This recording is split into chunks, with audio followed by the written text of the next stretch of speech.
Hi friends, welcome to my channel. అందరూ ఎలా ఉన్నారు?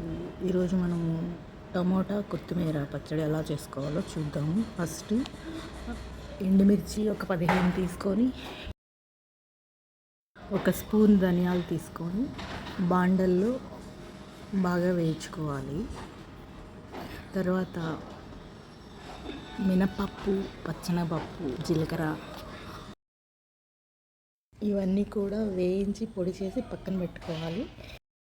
5 టమోటాలు తీసుకొని సన్నగా కట్ చేసుకొని బాండల్లో కొంచెం ఆయిల్ వేసుకొని పచ్చివాసన వరకు పోయే వరకు వేయించుకోవాలి. అందులో కొంచెం చింతపండు వేసుకోవాలి.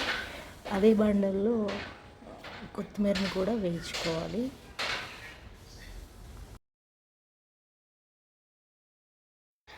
కొత్తిమీర కూడా పచ్చివాసన పోయే వరకు బాగా వేయించుకోవాలి.